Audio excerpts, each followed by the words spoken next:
All right, we take a look at a topic this time dealing with something fairly new that allows us kind of a compare and contrast. This can be going on here between an algebraic concept, a basic algebraic concept, one that'll be floating with you from now until you finish mathematics, and that's equations and expressions. What's the difference? What are the different things that go on with the two? And then most importantly, something that I expect if I were your teacher, that you would be checking any and all answers that you get, whether it's an equation or an expression, doesn't matter. Doesn't guarantee everything, but you should be going through and doing some checking of yourself. So we're going to take first of all a look at what's the difference between equations and expressions. Then we're going to go through equations and how to check them, and then we'll be going through expressions and how to check them. That expressions and how to check them is not something that a lot of other teachers do, but it's something that I do expect, so be aware of that. All right. First thing we want to take a look at is equations versus expressions. So let's take a look at that situations. So equations, and then over here we'll have expressions. The biggest thing to tell the difference between an equation and an expression is that an equation has an equal sign. The equation means that you have two sides that need to be balanced, and that equal sign says what's on the left and what's on the right has to be the same thing. Expressions don't have equal signs, meaning it's just a mathematical sentence, so to speak, that might or might not be able to be broken down into something smaller, which breaking down brings us into the second thing. The directions for an equation is going to tell you to solve, meaning we're trying to figure out a particular value or a set of particular values that make that equation balance and turn out to be true. An expression's directions is going to have the word simplify. In this case, you're just trying to break it down into something simpler, something easier. And so when you have a simplify situation going on here, it's just to make it less complicated would be kind of the way that we think about that. All right. Equations generally have these two elements to solve in the equation, the rules that are going around the equation. And this is usually going to use something that you should have learned before now. Please excuse my dear Aunt Sally. We know that's not exactly like that because multiplication and division are the same and subtraction are the same. But PEMDAS is usually in reverse. You are normally going backwards to unpack an equation. That's not always the case, but generally speaking, you're going to be heading backwards in order to unpack an equation in order to get to the solution.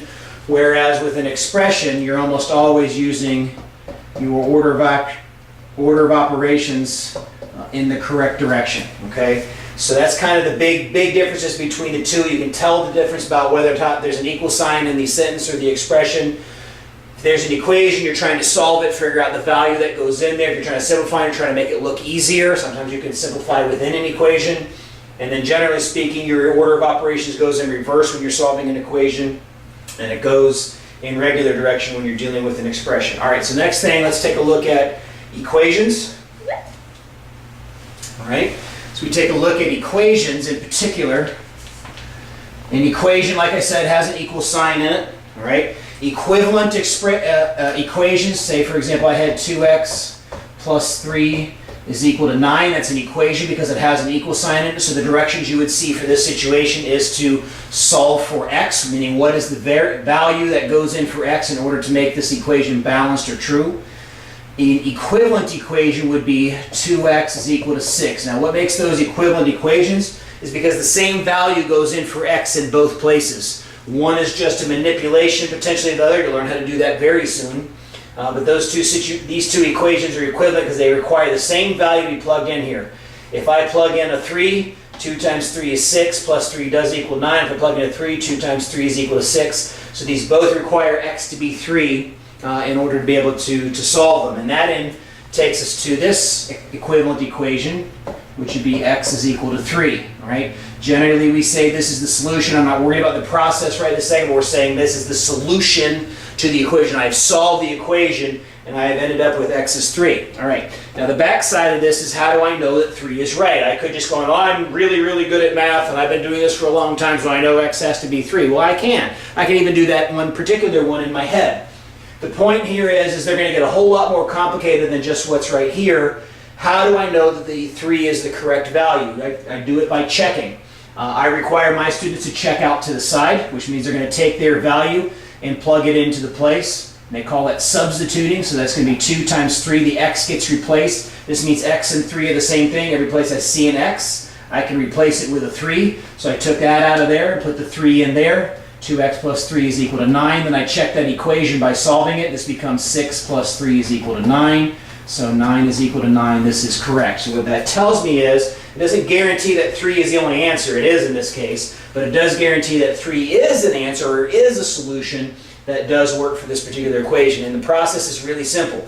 You just take what the solution is, you plug it into your equation and make sure that it works out the way that it's supposed to work out. That's an easy process, maybe even something that you've done before. All right, so let's try expressions, something that you may not have done before.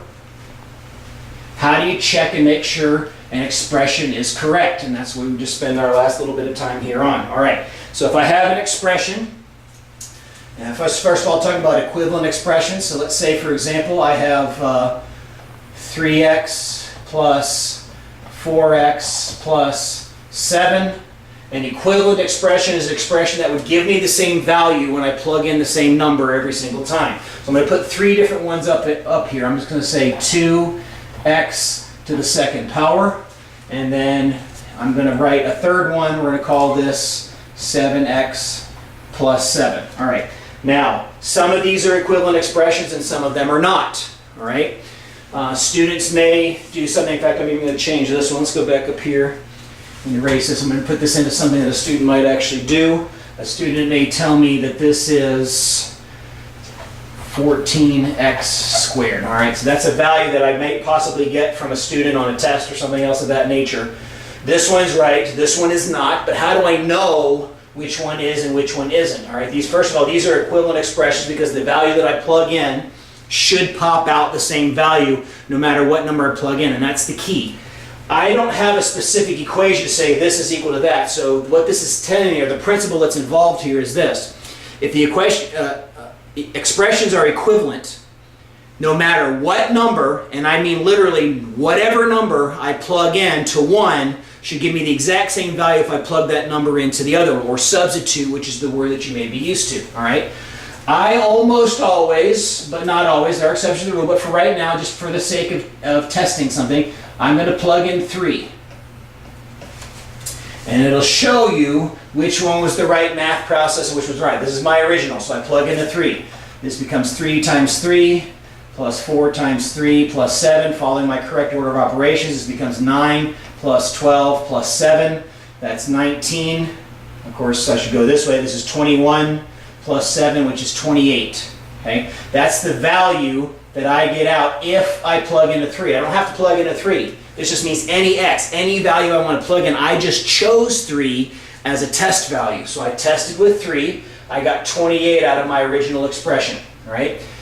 In my other one, when I plug in a 3, this becomes 7 times 3 plus 7. So this becomes 21 plus 7. So this turns out to be 28. Because those match, that lets me know almost certainly, but not certainly, almost certainly that I have equivalent expressions here and here. Okay? What about this other one when I plug in a 3? So a student does this number and end up with that. So this becomes 14 times 3 squared, which is 14 times 9, which is 90 plus 36. So this is 126. This value does not match the 28 that comes from the original expression. That tells me I've done something wrong. All right? We're not worried about what I've done wrong in this particular case, but that's something, I've done something wrong. And that allows me to be able to check and say, yes, most likely I have done my work correctly.